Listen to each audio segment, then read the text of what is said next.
Brilliance and brutality, intellect and intrigue, Christianity and carnage. The Byzantine Empire was a beacon of light with a dark side. They called themselves Romanos, those who continued the traditions of the Roman Empire. Led by rulers who exercised absolute power and architects who pushed beyond Rome's engineering marvels, the Byzantines constructed the ancient world's longest aqueduct, virtually invincible city walls, and a colossal domed cathedral that defied the laws of nature. A church of unprecedented proportions grew up magically. But carrying on the Roman legacy came with a price. He blinded 14,000 men, leaving every 100th man with one eye. The Byzantine Empire was the dominant civilization during the Dark Ages. But after a millennium of rule, its engineering feats would betray them, as an ancient light was extinguished in the glare of modern warfare.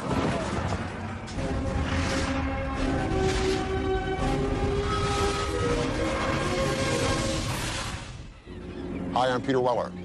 Byzantium was an ancient Greek city-state founded around 600 BC, named after its king Byzantus. They settled here because of this thin strip of water that connected Asia to Europe and the Black Sea to eventually the Mediterranean. This strip of water is called the Strait of Bosphorus, meaning bull track from ancient mythology.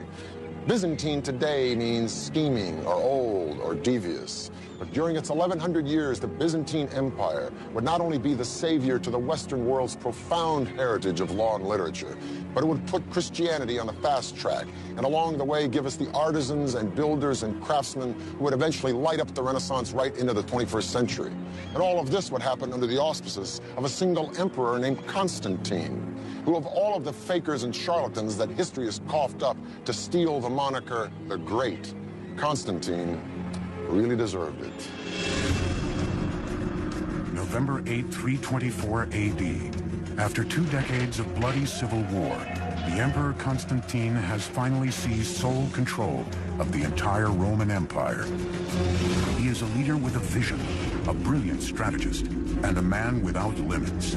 He became emperor really through his own wiles. He is ruthless in the way he assumes power. Constantine the Great was one of those rulers that changed the world. He inherited a Roman Empire which had been divided into 2 parts. Constantine would reunite the vast empire, ruling over its western and eastern halves.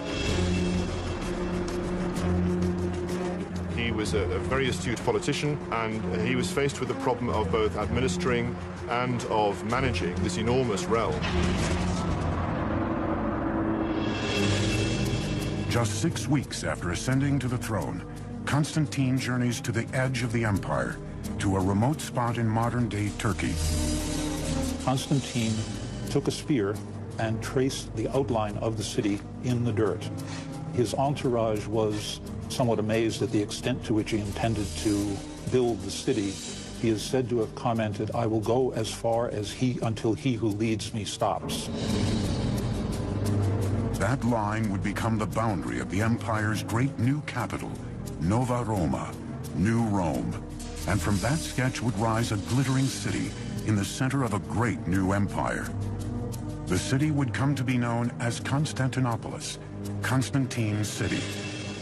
Constantine effectively shifts the center of the Roman Empire and founds a new center. He was moving away from Rome with its old rivalries, political infighting, vested interests and so forth, to create something quite new, which he could mold. Constantine's vision for his new city would be built upon the engineering techniques perfected during the Roman Empire. There was a grand campaign of construction, of building forums, marketplaces, to build the kind of buildings that ancient Rome had. But Constantine's rule would be marked by one major distinction. Unlike any previous emperor, he would harness the power of another ruler. His name was Jesus Christ. Christianity is really on the rise. There is a large Christian presence in the empire, and simply recognizing this presence made a good deal of political sense. Constantinople was founded, in effect, as a Christian empire, and Orthodox Christianity was fundamental to its existence.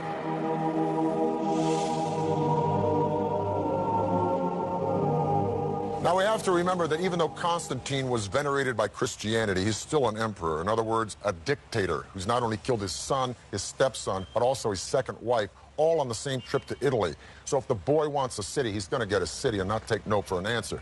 Problem is, how do you attract people to a dusty town in the hinterlands called Byzantium? Well, first of all, you might want to rename it after yourself. And second of all, in the style of all Roman emperors, rebuild it.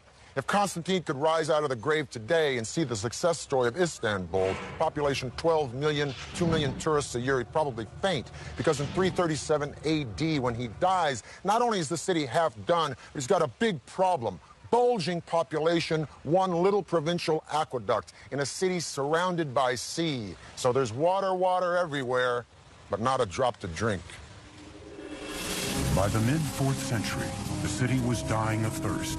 Constantine's successors would have to develop a water supply far larger than Rome's to keep the city alive. The system they built would be one of the greatest engineering achievements of the ancient world. There were no local water resources within the city walls of Constantinople, and hence water had to be brought from a much greater distance than anywhere else in the classical world and in the Mediterranean. The task fell to an ambitious emperor named Valens, who reigned from 364 to 378 AD. He would carry out an audacious plan to engineer the world's longest aqueduct system. Completed, it would transport spring water a staggering 400 miles, equal in length to all of the Roman Empire's earlier aqueducts combined. The main line would begin 150 miles west of Constantinople, deep in the hinterlands of Thrace. Byzantine engineers would first have to find a way to maintain a consistent downward slope to keep the water moving. There are tunnels underground, there are channels that go along the surface, and there are, where necessary, these great aqueduct bridges. Between the 4th and 6th centuries, the Byzantines built 60 aqueduct bridges. The most impressive would rise nearly 90 feet. Today, it's known as the Kërshun-Lëgerme Aqueduct Bridge. Builders first constructed giant stone piers or supports. Once the piers were raised, masons worked on massive arches. Wooden forms held the stones of each arch in place until the keystone could be positioned and the arch completed. Framework was then built on the next tier and the process repeated. Like the Romans, Byzantine masons adorned their bridges with religious carvings. But unlike the Romans, the Byzantines chose Christian, not pagan symbols. More than 80 miles away, another aqueduct bridge, this one even larger, would channel water into the heart of Constantinople, now Turkey's largest city, Istanbul. I'm standing on top of the giant aqueduct bridge built for the ancient city of Constantinople under the Emperor Valens. Boy, does that name ring power to you, Valens.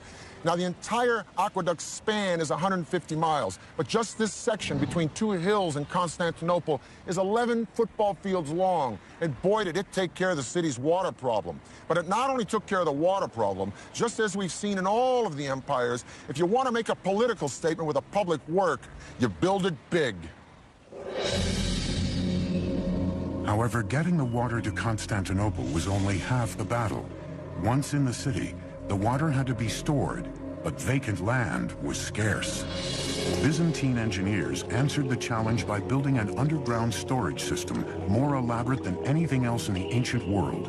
Over time, they would construct more than 150 subterranean tanks. The largest would be here, the Basilica Cistern. It would take 336 columns to support its 25-foot tall ceiling. At 153 yards long and 77 yards wide, the Basilica Cistern could hold enough water to fill 27 Olympic-sized swimming pools.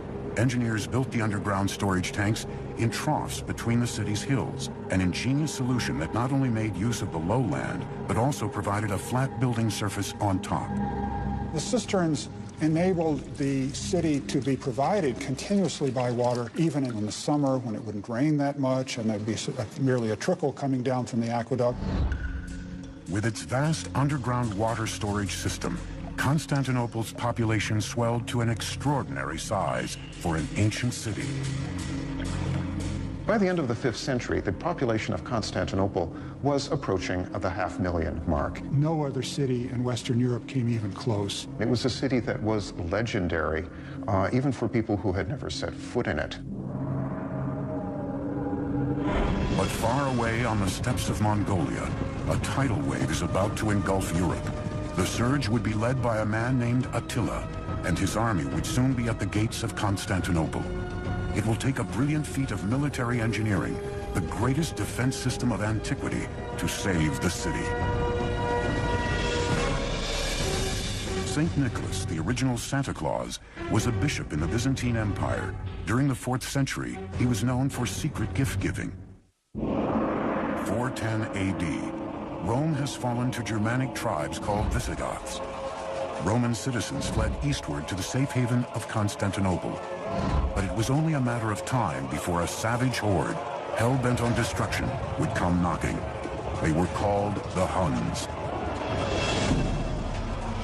Now, as the West will decline, the East and Constantinople will become a boom town. Only burr in the saddle is, the richer Constantinople gets, the more those marauding northern tribes who have been attacking Italy start to look at Constantinople and go, Constantine the Great had put the Byzantine Empire on the map. Now the Huns sought to wipe it off. The descriptions of them in contemporary texts, which treat them as outlandish, horrible, ugly, beastly people, make it very clear that ordinary people are absolutely terrified of the Huns. But the Byzantines had a plan in mind to keep out the Huns. Perched on the tip of a peninsula, Constantinople had strategic advantages over the old capital, Rome, which stood unprotected and exposed. To keep out its enemies, Constantinople would need formidable defenses along its vulnerable western approach. The solution? The strongest, most sophisticated system of city walls ever built. Today they are known as the Theodosian Walls. Ironically, credit for the ancient world's greatest feat of military engineering goes to an emperor who was a mere child when the walls were conceived, Theodosius II. Construction on Constantinople's defenses began when Theodosius was just 12 years old. It was his prefect, Anthemius, who deserves the real credit for masterminding the walls. Romans had been building walls for hundreds of years, but Byzantine engineers faced an even greater challenge. Constantinople sat on a fault, and earthquakes were a constant problem. But how to build something that would withstand a tremor? The answer? Limestone mortar. In the West, Romans used concrete, which created a mortar of stone-like hardness that is rigid once it sets. Lime mortar has a little bit of give to it, so that it will allow the buildings to settle without significant breakage. The Byzantines' ingenious design used limestone mortar, alternated with bands of brick and stone. First, square stone walls were laid and filled in with brick rubble and mortar. To bind the layers of stone and mortared rubble together, bands of brick 5 courses thick were laid throughout the width of the walls. The hidden advantage of that also is that it provides a certain flexibility against minor earth tremors, because the addition of the brick breaks up the solid face of the wall and allows the wall to absorb shock without shattering. Using this layer technique, the Byzantines built a massive barrier, more than 30 feet tall and as much as 16.5 feet thick. It would have 96 giant towers reaching heights of 60 feet or more. But would it be enough to hold off the Huns? General William Tecumseh Sherman said about the Comanche Indians, the best equestrians of latter years, that they'd been on a horse for so long it looked like they didn't know how to walk. Well, the Huns were the granddaddies of the Comanche. They lived, breathed, and died by the horse. They developed the stirrup, which allowed them to stand up in the saddle and sling arrows and swords with a deadly accuracy. They rode from China to India to Europe, plundering and terrorizing, feasting on raw meat, which they tenderized between their thighs as they rode, dressed in the skins of field mice, which they wore until those skins rotted off. Let me put it this way. Attila and the Huns gave a new meaning to the word fierce. He was very good at what he did. He was very good at raping and pillaging and breaking down the defenses of the Roman Empire. In the first 7 years of his reign, much of Europe fell to Attila and his Huns. But despite repeated attempts, Attila had yet to capture Constantinople. He would get a little help from Mother Nature. In 447 AD, a series of catastrophic earthquakes rocked the city, far worse than anything Byzantine engineers had anticipated. It was the opportunity Attila had been waiting for. 57 towers were leveled by the tremors, leaving the city unprotected. Attila's army was once more on the march, threatening Constantinople. From the rubble, Emperor Theodosius rallied Constantinople's people to help not only rebuild the defenses, but to make them even more formidable than before. But with the Hun army fast approaching, thousands of citizens had only weeks to repair walls that had taken years to build. But the Byzantines would take no chances. The new and improved Theodosian walls would now incorporate a triple line of defense. There must have been an enormous amount of planning, a lot of engineering skill. For its period, it was the most complex and expensive defensive system in the world outside of China. The first hurdle, a giant moat. Beyond that, an outer terrace. Next, a brand new outer wall, 10 feet tall and 6.5 feet thick. The final and by far the most impressive line of defense would be the original massive inner wall, completely rebuilt and anchored by its 96 giant towers. Each tower is its own individual little castle. So to conquer the walls of the city, it would mean penetrating the moat, the outer walls, the inner wall, 3 lines of defense, and then conquering all of these individual castles one by one. It's an extremely clever system. All the angles, all the possibilities for the technology of the time are covered. The work was completed just in time. Attila's scouts crested a hill, only to see the hardcore fortress of Constantinople. Attila would never breach the Byzantines' capital city. The city was secure because of its walls. There are any number of times in the history of the Byzantine Empire where attackers get as far as the walls of the city, but they can go no further. For 1,000 years, the Byzantine Empire would be saved by its city walls, from the Huns and Arabs to the Russians and Turks. The survival of Constantinople for as long as it did survive was very much due to the fact that it was a walled city which was almost impregnable.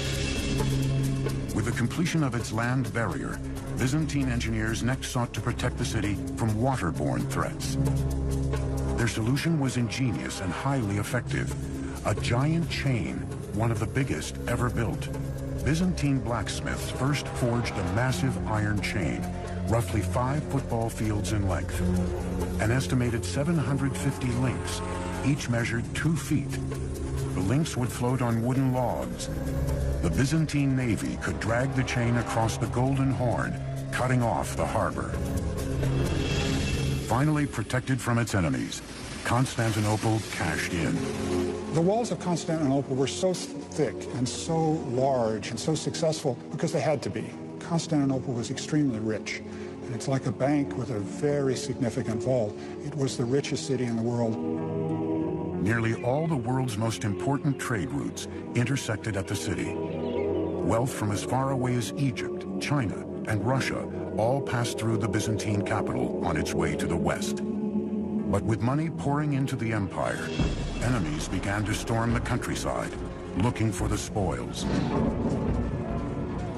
The capital may have been bulging with success, but the empire was steadily shrinking as the frontiers fell one after another to marauding tribes. By the death of Theodosius II in 450 AD, the Mediterranean Sea, which had once been like Rome's private lake, now looked like a huge ocean against which the empire was nothing more than a beach resort. Reviving Constantine's Rome would be the single obsession of a very controversial emperor who would marry a very dynamic woman who possessed very special skills. Theodosius II nearly bankrupted the empire trying to buy off Attila. He paid the Huns as much as 2,100 pounds of gold a year. Throughout the 5th century, the Western Roman Empire had been steadily disintegrating under the iron fist of barbaric tribes.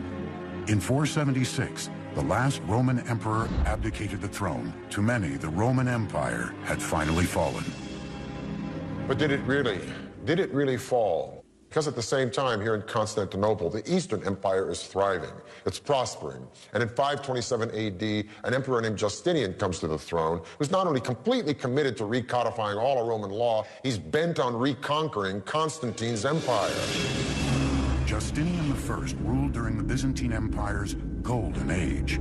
Yet, ironically, the man who lusted after the glory of ancient Rome was an outsider. Well, the Emperor Justinian was born a peasant in what is now northern Yugoslavia, and he came with his uncle Justin to Constantinople to seek their fortunes. His 40-year reign would be marked by intellectual brilliance, an unparalleled work ethic, and unbridled ruthlessness. 2 years before ascending to the throne, Justinian married a beautiful, strong-willed woman named Theodora. But there was just one problem. Theodora was a former burlesque dancer. So to take her checkered past out of the equation, Justinian simply promoted her. The day he was crowned emperor, he named Theodora as his co-empress. Her ascension to power sent shockwaves through the Byzantine aristocracy. She was supposedly a prostitute hanging out around the hippodrome, involved in things like bear dancing. Not exactly sure what happens in bear dancing, but evidently it was not such a great thing. And she had a very active sex life. Together, Justinian and Theodora would rule the empire as equals. She must have been highly intelligent, and she must have been very wily, very successful at court politics. Justinian quickly realized that his legacy would be built on restoring the bygone glory of ancient Rome. He began by reclaiming Western territories that had been lost over the years. Back home in Constantinople, Justinian went on a construction spree. Bad news is, to pay for this building, he went on a ballistic campaign of taxation, which was just as popular then as it probably would have been now. Along with the taxes, he tries to control or stamp out any form of pagan celebration, the study of the ancient philosophers at Athens, gambling, prostitution, adultery, homosexuality, any Christian that doesn't see it his way, and the Jews. He didn't have a lot of fans. But so what? He's an emperor. He's not listening to approval ratings. But you know what? He should have. As Justinian tightened his grip on the people, the city's resentment turned to rage. And unlike other civilizations, where the masses had no place to voice their anger, the Byzantines had their hippodrome. The hippodrome was the center of Constantinople's public life. Conceived as a stadium for chariot racing, it could hold as many as 100,000 people. Construction of the hippodrome had taken place over centuries. It was a gigantic task incorporating every known building technique. Shaped like an enormous U and modeled after Rome's renowned Circus Maximus, Constantinople's hippodrome was nearly a third of a mile long and wider than a modern-day football field. But the site its architects had chosen sloped severely to the south. And there they built vaulted substructures. As common in ancient Rome, vaulted substructures to create a level platform. Freemen and masons were brought in from around the Mediterranean. Their first task, to build the substructure's arched wall 4 stories tall. The arches created a gallery for shops and cafes. Above the substructure, 2 tiers of columns and more than 30 stone rows surrounded the sand-covered racing track. Like all Byzantine emperors before him, Justinian sat in an imperial box called the Kathisma, giving the Byzantines a rare glimpse of their ruler. It was a combination of sports stadium, public spectacle stadium, imperial propaganda, pulpit, all those things. It could seat huge numbers of people. Huge bets were wagered by fans of the various teams, the blues, greens, reds, and whites. They were like political factions in our world, and so disputes over soccer results as today, or disputes over chariot races, could take on a significant political dimension in Byzantium. The hippodrome was one of the architectural glories of Constantinople. But in 532 AD, it would also become the site of one of the most brutal acts of an emperor against his people. One day in early January, Justinian, by now wildly unpopular, thanks to his harsh policies and heavy taxes, appeared before a raucous crowd at the Hippodrome. All of a sudden they came together, and they came together against the emperor. The ceremonial political center of the empire was right there, and you had tens of thousands of people opposed to the emperor right at the core of the empire. The Blues and the Greens weren't like the Jets and the Sharks. They were factions that ran all the way from street thugs right up the political animal to the aristocracy. So when thousands and thousands of both Blues and Greens stormed the Hippodrome screaming, "Nika, Nika, win, win," against these horrible taxes, it would have been like both Republicans and Democrats storming the Super Bowl screaming about the same thing, which may not be a bad idea. The sad news is it turned into a riot, and the riot turned into mayhem, and a week later, a third of the city lay in ashes. Justinian was so scared he was about to pack his bags and split. But thank goodness for a strong woman. He was all prepared to get on a ship and clear off to the Asian side of the Bosphorus, but the Empress Theodora, who started life as an actress stroke prostitute, said, "I've got this far, I'm not giving up now, stay and fight." So he did. Theodora's words convinced Justinian, and his response would be calculated and horrifying. He dispatched his generals to gather a force and march to the Hippodrome. The conclusion of the Nicaea riot is one of these events of biblical proportion. Justinian calls the rebels to meet in the Hippodrome, suggesting that he may compromise with them. But in fact, he gets them into the Hippodrome, closes the gates, and they are massacred by the imperial troops. Within minutes, all the rebels within its walls had been systematically slaughtered. The center of Constantinople's public life had become the killing grounds for an estimated 30,000 people. He was an approachable and gentle man who could, with a quiet voice, order the murder of thousands of people. The capital lay in ruins. But in the ashes, Justinian spied opportunity. Now, he would re-engineer an everlasting legacy in the name of absolute power, his own. From the ruins of Constantinople would rise one of the world's most magnificent churches that would become the center for a new religion and a monument to Byzantine engineering. Legend says that a Byzantine princess who married an Italian nobleman in the 11th century introduced the table fork to Europe. 532 AD. Emperor Justinian has just survived the Nika riots, but the heart of the Byzantine Empire lay in ruins. Re-energized, Justinian would reassert his power and rebuild the capital in the name of God and himself. What Justinian did after his imperial army put down the riot was to immediately begin to refurbish the city and proclaim to the citizens that he was in control and that everything was right in the Roman Empire. Now, we remember Justinian not because he was ruthless, but we remember the period of Justinian because he has left us such an incredible architectural legacy. Justinian's first priority was to rebuild the city's main cathedral, called the Church of Holy Wisdom. We know it today as the Hagia Sophia. Justinian appointed two Byzantine architects, Isidorus and Anthemius, to design the church. Both were professors of mathematics and physics, skilled in theory, but with no real construction experience. The architects of Hagia Sophia were not the standard architects of the day. They, for better or worse, were professors. We professors sometimes don't have the most sound practical knowledge. But the far-sighted Justinian gave them a free hand with only two demands: build it as quickly as possible and make it unlike anything else on Earth. Construction began a scant 6 weeks after the Nika riots. It took years to put together building teams, to bring together all of the building materials that were needed for a great project in the empire. Justinian did it practically instantly. Isidorus and Anthemius's design for the cathedral was revolutionary in concept and unprecedented in scale. They set out to create the largest dome ever built, 100 feet across. They began by using an architectural device first attempted by the Romans, but never fully achieved. It was called the pendentive. The first step, construct 4 massive arches on which the dome would rest. Next, the pendentives, rounded triangles that connect the dome's circular base to the square base below and distribute its weight evenly among the four arches. By adding smaller semi-domes, an even larger area would be created. Using pendentives, Justinian's architects were able to construct a gigantic dome that appears to hover in midair.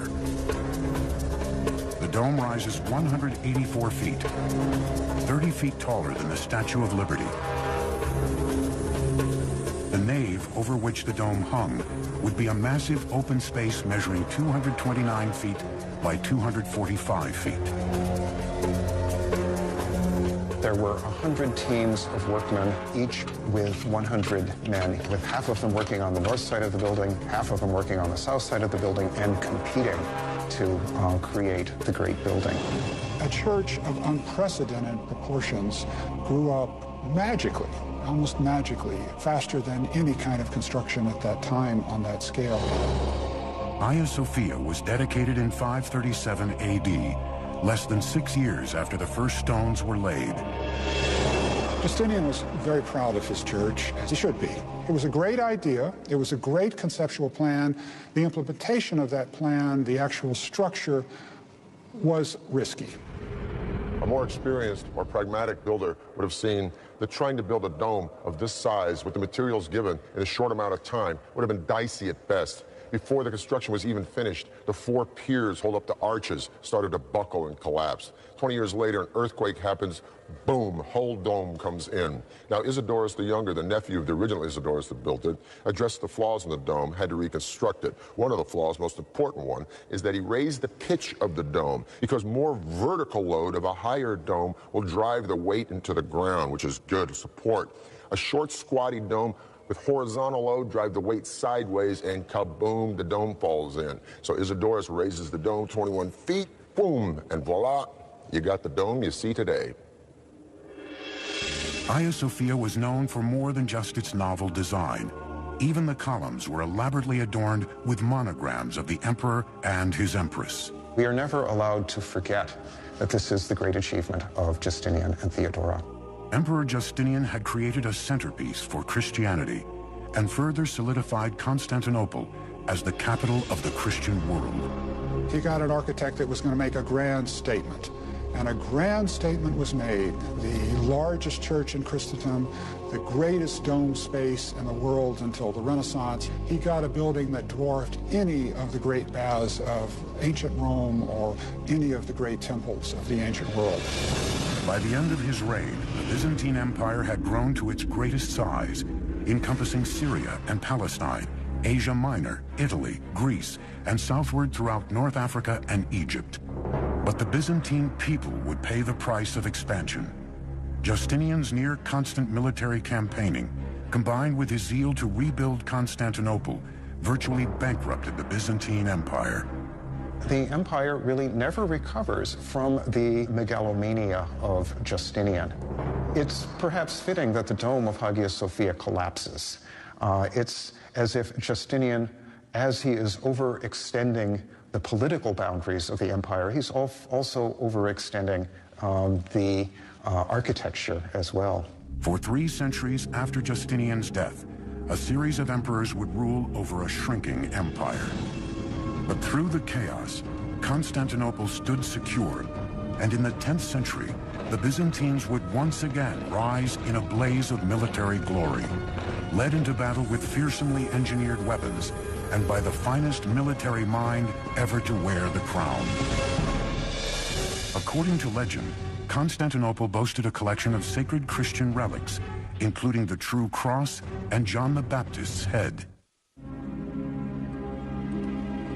The year is 1000 AD, the end of the first millennium of the Common Era. The force of Europe now lies in the north, with France and Germany and the Holy Roman Empire. While here in Constantinople in the east, the Byzantines have survived wars with Visigoths, Persians, Avars, and Arabs, and weathered a very disheartening period in the 700s called iconoclasm, where they have smashed most of their art. But the Byzantines are on the rebound now. By 1014, they are poised to reconquer the entire Balkan Peninsula from the Danube River all the way to Greece. The man man at the helm of the Byzantines' comeback was Basil II. A man of the people, Basil was the most brilliant military mind the Byzantines ever produced. He was an emperor that did not sit back and enjoy the luxuries of the palace. He went out campaigning every season, leading the Byzantine armies against the foes. He was seen to be a soldier's emperor.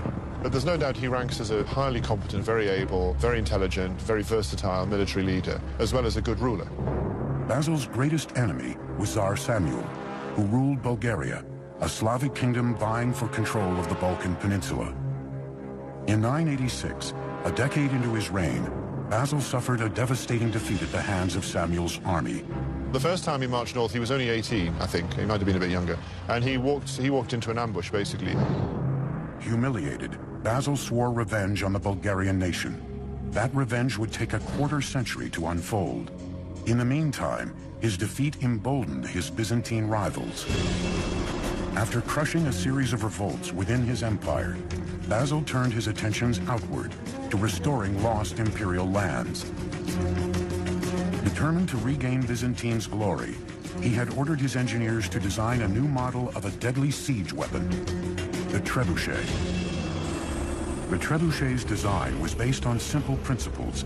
Using ropes, operators cocked a wooden arm outfitted with a sling and stone. The front and sides of the wooden frame were covered in fresh animal skins to protect it from flaming arrows. You'd have your axle and your pivoting sling because of the disparity between the short end on one side of the axle and the long end on the other. You'd maximize the velocity in the swing. So you could throw substantial weights considerable distances. But Basil II did nothing by half measures. The trebuchet his engineers designed could hurl stones weighing more than 400 pounds and took a staggering force to operate, 400 men. With the world's finest troops and largest siege craft, the Byzantine army was unstoppable. And after years on the battlefield, Basil had developed a creed of ferocity and discipline among his men. He has a reputation of being harsh but fair. And of course, if the soldiers believe in their leader, they'll fight better and more effectively. He forbade anyone from breaking ranks and lectured them on the need for readiness at all times. His force could move with lightning speed across all types of terrain. Finally, in the year 1001, Basil decided it was time to head back to Bulgaria and clean up unfinished business. He then turns his attention back to Bulgaria and spends the next 15 years basically solidly campaigning year on year on year, gradually destroying the Bulgars' infrastructure, ravaging the countryside, destroying the economy. Tsar Samuel would soon realize the scope of Basil's fury. Samuel had been the only man to beat Basil in battle, and for that distinction he would pay dearly. On July 29th in the year 1014, Basil launched a surprise attack, conquering the Bulgarian army, capturing 14,000 men. His revenge would be brutal. He blinded all of them, leaving every 100th man with one eye to lead the rest back to Bulgaria. When Samuel saw his ragged and mutilated army, he collapsed. And 2 days later, he died. It's one thing to execute all of these people. It's another thing to send them back to the country where their countrymen in some ways have to take care of all these people. So they become a kind of permanent liability to the society. The cruel victory earned the emperor control of the Balkans and the moniker Basil the Bulgar Slayer.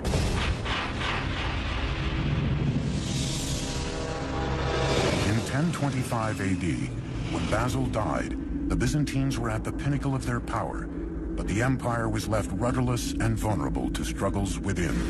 In subsequent times, the empire needed a great general like Basil II. They didn't have one.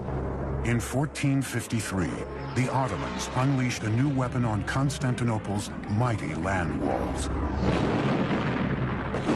In the end, brick and stone were no match for cannon fire.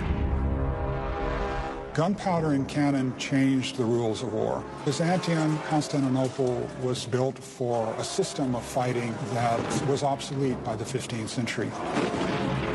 After 1,100 years, Constantinople's fortified walls were finally breached. Constantinople was now Istanbul. The Byzantine Empire had ended, but its innovation and engineering feats stand today as a testament to the magnificent civilization. one that borrowed from Rome's chapter in the Book of Great Empires, and then added its own. What's fascinating about the Byzantine Empire is we tend to talk about empires in terms of their political might. With the Byzantine Empire, we have to understand it as a cultural power. It was a highly sophisticated intellectual culture. The Greek monks, Greek priests were interested in ancient literature. They preserved ancient texts. It is often said that the fall of Constantinople, with the books going to the West, is what aided in the birth of the Renaissance.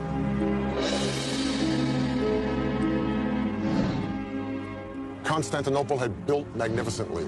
It catapulted Christianity into the world. It shaped the Western world's laws. They preserved the heritage of knowledge from antiquity. But the Byzantine Empire was gone for good. For the History Channel.